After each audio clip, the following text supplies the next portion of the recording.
Okay, today I'm going to make in-cab and air brakes video. Okay, so let's go then. Let's start. First of all, I'm checking my fire extinguisher, making sure it's securely mounted and properly charged.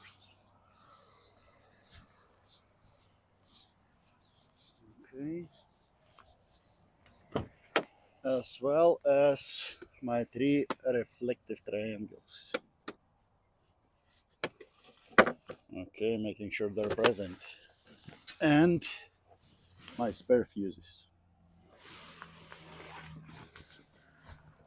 Once it's checked, I'm going to ask examiner to help me with checking my external lights.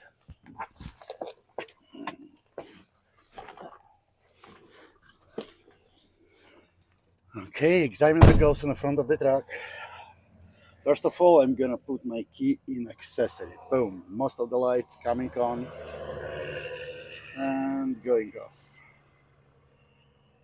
Okay, now, first light I check is headlights. 2 clicks right, thumbs up, turn it off. Then, high beam. Flash the high beam, making sure I see the light indicator. See the thumbs up from examiner, turn it off. Left turn signal. Right turn signal, thumbs up.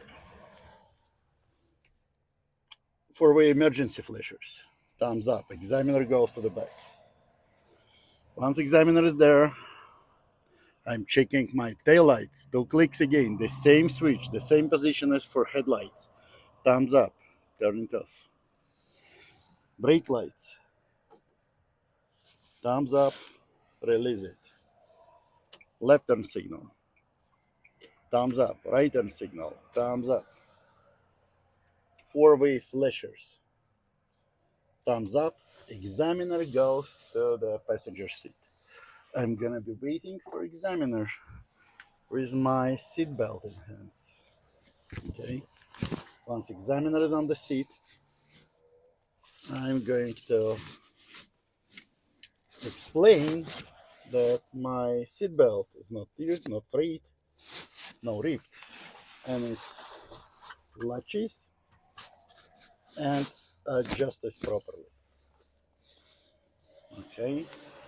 I'm going to perform my quick start. Quick because key all this time was in accessory, so I don't have to do the safe start.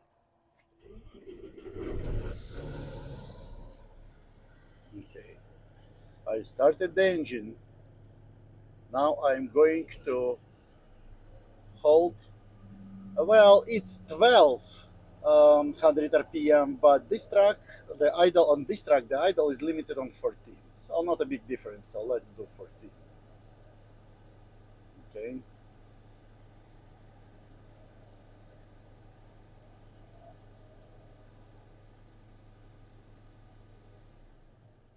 You see what's going on. I hold RPM, the arrow on the gauges, primary and secondary, does not move. 1400, it stays where it is. That happens because our governor is set to kick on, to make the compressor kick on when the pressure drops below 100 psi. Okay, when it's above 100, it just nothing happens. We need to use our air. We need to drop our air first. So I'm gonna fan slightly. Make sure you do not slam it because it can damage brakes. I'm gonna slightly fan it a couple times to bring the air pressure below 100. Now it's below 100. Now let's give it RPM and let's see what happens.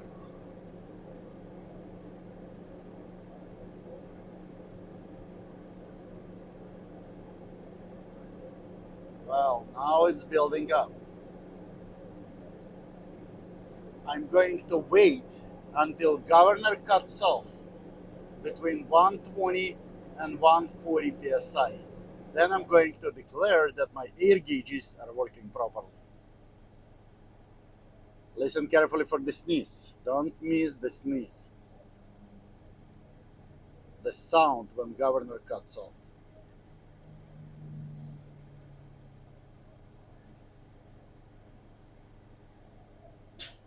Okay, it was the sound. So my air gauges, both primary and secondary, are working properly since my pressure was built until governor cuts off between 120 and 140 psi. This is my oil pressure gauge. I'm gonna make sure it's rising to its operational range and warning light is off. This is my water temperature gauge. It's rising to its operational range and warning light is off. This is my voltmeter. Okay, it's showing 13.7, which indicates that my alternator is charging. Now, I'm going to check my light indicators. So first, it's high beam, it's working properly. Left turn signal, working properly. Right turn signal, working properly. As well as four-way emergency flashers indicators are working properly. Next, I'm going to check my windshield. I'm gonna make sure that it's not cracked, no dents, no illegal stickers, and weather seal is intact. Then I'm going to check my wipers. One click, wipers are operating properly. Click it, don't forget to turn it off. Now I'm going to check my washers. I'm gonna hold and wait. I see the water, it's spraying the water, it's working properly. Now, here we got button for the heater defroster. We don't have to adjust all of them one by one. Just pushing the button to check my heater defroster. Put my hand, it's working properly. Next, my mirrors, driver and passenger. Securely mounted, clean and functional, and properly adjusted to me. I'm going to check my air horn and electrical horn to make sure they're working properly. That concludes my in-cab. Now I'm going to perform my air brake test. Okay, the same situation. The pressure is above 100. So to make our compressor kick on and start building up pressure, since we need to hear the sneeze. It's not about pressure, it's about the sneeze. So I'm going to do the same thing. I'm going to start fanning my brake pedal slightly, not too hard. We don't want to damage brakes. It's below 100. I'm gonna give it RPM. In our case, it's 1400 RPM. And we're building up pressure the second time during our test, first time for air brake test.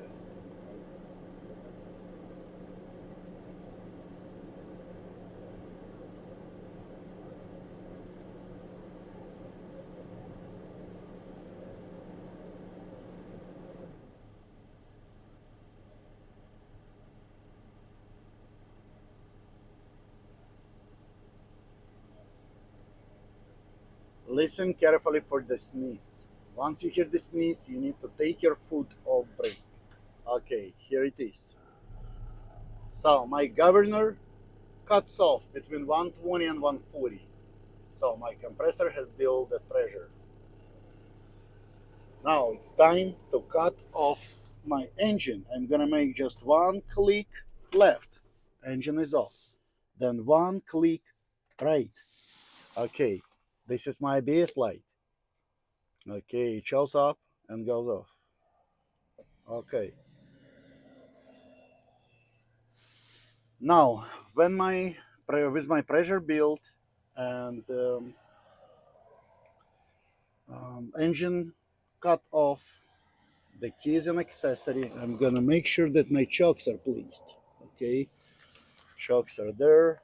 It's time to release my boss brakes. Pushing tractor, holding for half of a second, pushing trailer, making sure that both of them stay in. Now I'm going to ask examiner if he or she can time me for 60 seconds. Be prepared, guys. Have your watch on you. Be prepared to time yourself.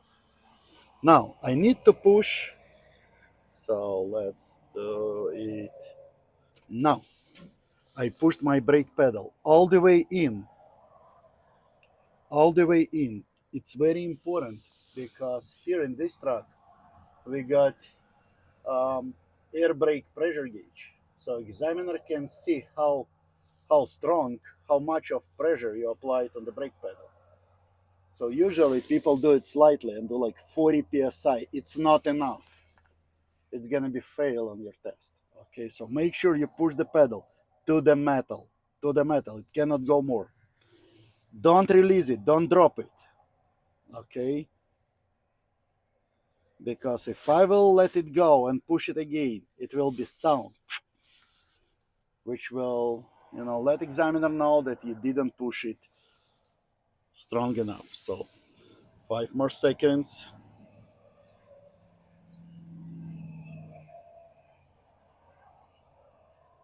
It's time. Once it's time, I'm going to drop my brake pedal and I'm going to declare that my pressure, my air brake system didn't lose more than 4 psi during this 60 seconds. Okay, next test is low air warning devices test. I'm going to start fanning my brake pedal to see if my, both buzzer and light, my low air warning devices, are going to activate around 55 psi. During this test, uh, I'm looking at the gauges. Okay, so both primary and secondary. You see, light activated. Secondary is resupplying primary. And that sometimes it's good to do after you hear the buzzer and see the light to make like another push or two to make sure it stays in, because one resupplies another and it may go back. Um, so my buzzer and light both were activated around 55 psi. Now it's time to perform emergency brake system test. So I'm going to keep fanning my brakes, but during this test I'm going to look at my um, buttons. Okay, I'm going to fan my brake to see if my brakes is going to activate, pop out between 20 and 45 psi. Okay, both of them popped out, which indicates emergency brake system is working properly. Make sure that both of them, because sometimes trailer pops out first and tractor stays in this case, just keep fanning until both of them out. Never touch them with your hands. Okay, don't try to check if they popped out or not. This is a bad thing to do and you're going to be disqualified for the test disruption. Okay, so we checked our brake system. Now it's time to quick start our engine, build up pressure again, remove the chocks, and perform the tach test. Quick start. Since our key was an accessory during all this time, we're gonna give it 1400 RPM again to build up pressure.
Okay, it's approaching 120, so listen carefully for the sneeze. Okay, here it is. So we build up pressure, now it's time to unchoke our wheels. To loosen the choke, we can rotate steering wheel from side to side.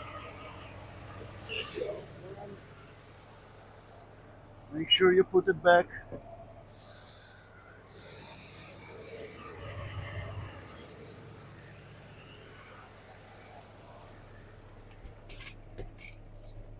Okay. Once we get back, you're belting ourselves up. Okay. And the first thing we do, we're going to check our tractor parking brake if it's going to hold the vehicle. I'm going to release trailer. Okay. Tractor parking brake stays engaged. Pushing the brake pedal to make the transmission go to drive. Click. Buttons. Now I'm gonna smoothly apply the gas until, oops, the tractor frame just started bending a little bit. Don't try to drag your combination, through the brakes. So my tractor parking brake holding the vehicle, which indicates it's working properly. Now I'm going to engage trailer. I'm going to release tractor parking brake and do the same. I'm going to apply. Okay. Yeah, the trailer parking brake is holding vehicle, preventing it from movement. So now it's time to check my service parking brake. I'm releasing boss. I'm going to go accelerate to 5 miles per hour and slam my service brake pedal. Okay. Then I'm going to declare that my service brake stopped the vehicle smoothly. My combination didn't pull to the left or right, which indicates that it's working properly. And that concludes my air brake test. Thank you very much, guys. Good luck on your test.